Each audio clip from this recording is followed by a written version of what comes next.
En nuestro recorrido por el Museo Nacional de Antropología, visitamos la Sala de Agricultura. Durante la época prehispánica, el hombre satisfacía sus necesidades alimenticias a través de la agricultura, la caza, la pesca y la recolección de frutos silvestres, los cuales tenían que preparar y almacenar. Para la preparación, transporte y almacenaje de sus alimentos, los pueblos prehispánicos se vieron en la necesidad de fabricar utensilios de diversos materiales. De la cerámica, elaboraban cántaros, vasijas, platos y diferentes tipos de ollas y cajetes. De la obsidiana, hacían navajas y raspadores. De la piedra tallaban morteros, piedras de moler o metates y machacadores. También construían tabancos, posiblemente para proteger los alimentos de los animales. Durante la época prehispánica, los principales cultivos fueron el maíz, el frijol y el ayote como base fundamental de alimentación. Además de estos productos, también fueron importantes el chile, el tomate, el jizquín, el cacahuate, la yuca y el amaranto como complementos de su dieta alimenticia. Igualmente, algunas especies de flores y plantas medicinales fueron parte de los cultivos, especialmente en las huertas caseras. De igual importancia fueron algunos árboles y plantas sembrados o aprovechados de forma natural, entre ellos el morro, el tomate, amate, bálsamo, ceiba, madre cacao, madrón, manso, guanacaste, pino, zacate, palma de coco, corozo, coyol, aguacate, jocote, guayaba, zapote, papaya, almendra, macazana, capulín, ciruela, cachote, chipilín, chichipilce y hierbamoy. El bálsamo es un árbol tropical con propiedades medicinales, aromáticas, minerales y ornamentales.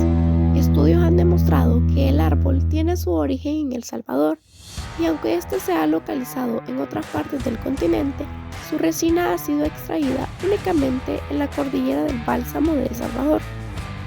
La tradición oral nos dice que los pueblos prehispánicos lo utilizaron como medicina y para sus rituales en forma de incienso. Durante la colonia, los españoles sobreexplotaron los balsamares, lo exportaron en grandes cantidades. Se le denominó Bálsamo de Perú, precisamente por el registro y sellos que se le colocaban al cargamento en la bodega de este puerto, donde se almacenaba temporalmente para luego continuar con su ruta hacia España. En la actualidad, el bálsamo se continúa exportando a Europa y a otros países industrializados para la elaboración de una amplia gama de productos medicinales y de belleza. Sin embargo, estas plantaciones de la costa del bálsamo se están extinguiendo por la tala indiscriminada, por el mal manejo de la extracción de resina balsámica y por el desarrollo urbanístico de la región. La técnica de extracción utilizada durante la colonia no ha sufrido cambios sustanciales en la referente a beneficiar el árbol, como lo denominan los que hacen este oficio. La resina se obtenía abriendo ventanas en la corteza del árbol y bálsamo, pegando y despegando pañales que luego se conciliaban y prensaban para finalizar su purificación. Con el calor, la resina adquiría un color negro y de ahí su nombre de bálsamo negro. En la actualidad, las costumbres y tradiciones de nuestros antepasados en torno al maíz se manifiestan de formas y maneras variadas. Todas las fiestas que hoy en día celebramos tienen un origen prehispánico, transformado con el contacto al arribo de los españoles. No obstante, la tradición refleja el arraigo cultural, como es el caso de aquellas celebraciones que conmemoran la siembra y cosecha. El pasado y el presente casi siempre están reflejados en tales celebraciones. Así, Xipe-Totec, nuestro señor el desollado, fue considerado como dios de la renovación. Se ha sugerido que alguna reminiscencia de ello se conserva en la tradición salvadoreña, al celebrar cada año el Día de la Cruz, ya que no cipe, sino la cruz de mayo del palo de giote es adornada no con pieles de sacrificados, sino con las frutas de la estación y otros adornos como papeles de colores. El uso de la mano y el matate, artesanías de la planta de maíz, comidas derivadas del maíz y festivales son una clara manifestación del espíritu de unidad que esta planta aún genera en la población salvadoreña, que año con año se reúne para rendirle culto a tan bondadosa planta que nos provee alimento y espiritualidad. Todos los alimentos que se derivan del maíz siguen siendo parte de una tradición ancestral y en la actualidad continúan como una muestra unificadora del pasado y el presente de nuestros pueblos. La cocina tradicional salvadoreña refleja recuerdos y costumbres de nuestros antepasados para conservar el maíz tal cual como hace muchos siglos. El fértil y variado terreno, así como las favorables condiciones climáticas, han contribuido a que a lo largo de muchos siglos el territorio que hoy conforma la República de El Salvador sea un afluente de ricos y variados cultivos que han contribuido, unos más y otros menos, al desarrollo humano y económico de quien los produce. Es así como en la época actual, productos como la caña de azúcar y el café han ocupado extensas áreas de tierra, desplazando a productos tradicionales como el maíz, el frijol, la calabaza, los chiles y otra serie de plantas alimenticias cultivadas por tradición en nuestra región. Tal es el caso del aguacate, jocote, guayaba, zapote, papaya, tomate, cacao, maguey, tabaco, enequén, añil, bálsamo, copal y ayote, que persisten, aunque en menor grado de importancia económica. No obstante, la única planta que ha sobrevivido al embate de todo este largo proceso es el maíz, pues en la visión del humano era y sigue siendo base de su tradición y subsistencia alimenticia. Documentos escritos y la tradición oral nos demuestran que la planta del maíz, desde tiempos muy remotos, ha jugado un papel central en la cosmovisión y vida de los pueblos mesoamericanos. En la época prehispánica, la planta del maíz fue un elemento unificador de nuestros antepasados, pues en ella se fortificaron sus raíces espirituales, religiosas y materiales. Culturalmente, el cultivo ha tenido continuidad desde el periodo prehispánico hasta el momento actual. Considerando las bondades y la vocación del sueño agrícola destinado a los distintos cultivos en El Salvador, encontramos que la siembra del maíz ha estado asociada desde sus inicios al cultivo con otras variedades como es el frijol, el ayote y el pipián, conformando lo que tradicionalmente se conoce como la milpa. Entre los cultivos se conforman la base principal de la dieta alimenticia. Junto al maíz y el frijol se encuentran también el maicillo y el arroz. En la actualidad, el maíz se cultiva en pequeñas parcelas y tierras en ladera, ya que los valles y otras tierras con vocación agrícola se utilizan para los cultivos que necesitan de grandes extensiones por ser de alto rendimiento para la economía nacional, como es el caso de la caña de azúcar y el café. El auge del crecimiento de la población, principalmente desde mediados del siglo XX, ha obligado en el país a que el Ministerio de Agricultura y Ganadería, por medio de instancias especializadas, incrementen la calidad y variedad de los granos que conforman la dieta alimenticia del salvadoreño. Los cultivos de mayor importancia en esta época son el café y la caña de azúcar, que han contribuido a una economía de exportación cuya producción ha generado todo un sistema de vida formado por la cosecha estacional de estos productos y la migración periódica de la población. Asimismo, el maíz, ubicado dentro de los productos de subsistencia, junto con el frijol, el pipián y el sorgo que se producen asociados, ha originado una economía de subsistencia, sostén fundamental de los campesinos. El maíz fue considerado por las culturas prehispánicas como un regalo de los dioses, volviéndose alimento sagrado por ellos. La preparación de las tierras para el cultivo, la siembra del grano, la recolección de la cosecha y todas las actividades relacionadas con este cultivo fueron objeto de distintos rituales religiosos, donde participaba todo el pueblo y han formado a través del tiempo toda una cultura de maíz. El enequén es otro cultivo que se produce desde la época prehispánica y hasta la fecha se produce de forma limitada en la zona oriental del país. El cultivo del enequén se remonta a la época prehispánica y de ello se tienen evidencias en los restos encontrados en el sitio arqueológico Joya de Serén.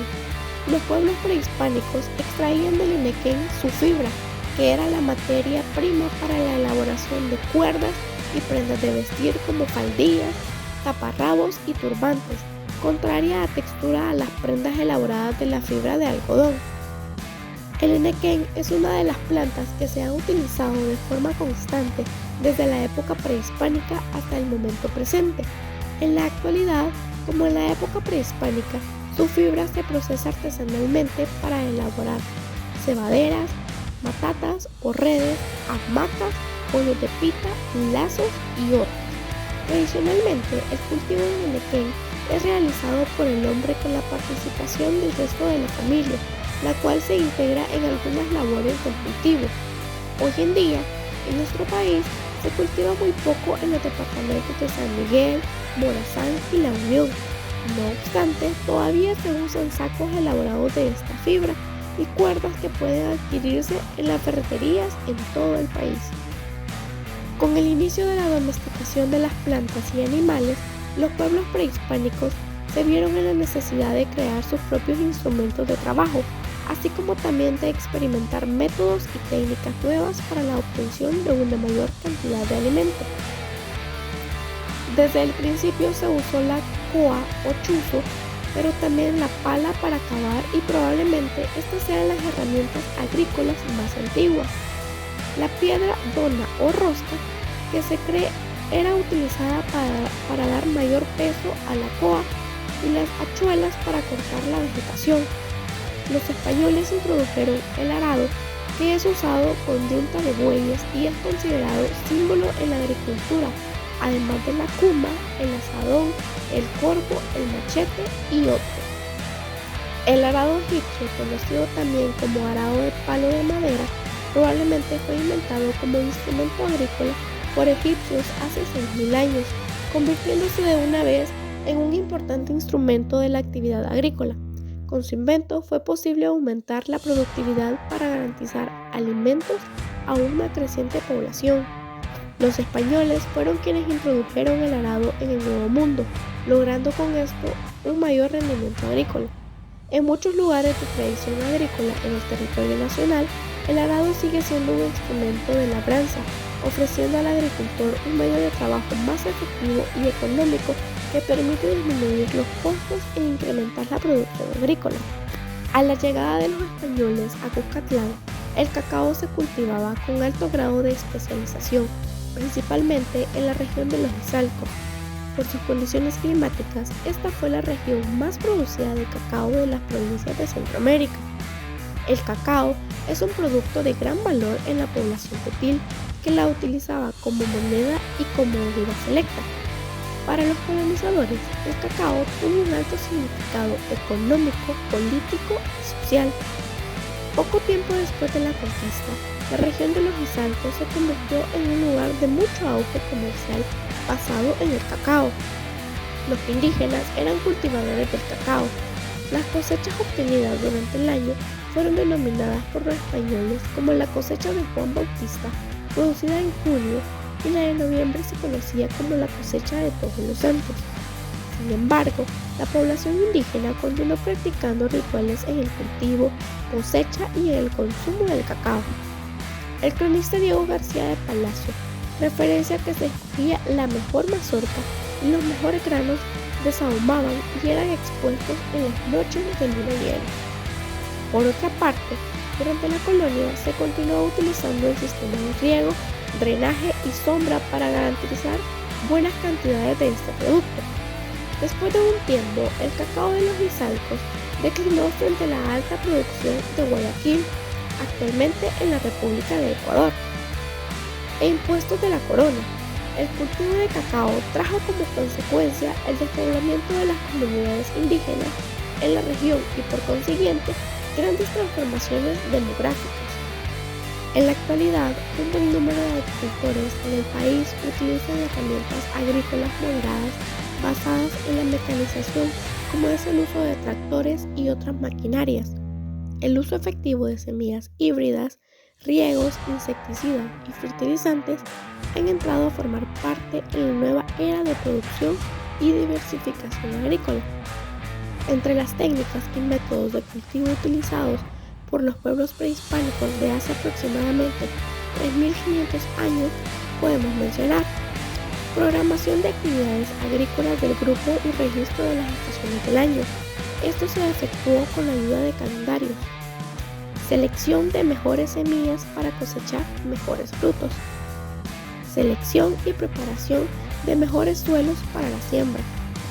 La formación de surcos para eliminar el exceso de humedad. La arqueología ha confirmado surcos desde el preclásico medio 800 años antes de Cristo y posteriormente en Joya de Serén para el cultivo de maíz y yuca. Existieron sistemas que utilizaron en la agricultura, entre ellos estaba el sistema de labrado. Este sistema consistió en la utilización de una vara o coa con punta endurecida al fuego, con la que se hacía un agujero en el suelo donde se depositaba la semilla y se cubría con tierra. Los pueblos prehispánicos utilizaron el sistema de roza y quema, que consistió en talar árboles, darle fuego y dejar las cenizas en el mismo terreno para una mayor fertilidad de la tierra. El terreno era utilizado para sembrar de 4 a 5 veces y luego era abandonado por algunos años para su descanso, realizando el mismo proceso en otro lugar mientras éste se recuperaba. El abono de la tierra lo realizaban con productos derivados de la misma naturaleza, maleza, restos de cultivo o de vegetales en descomposición, ceniza, plantas acuáticas, limo de canales, algunas y de corrientes depositadas en forma natural, así como heces de animales y humanos. Sistema de riego.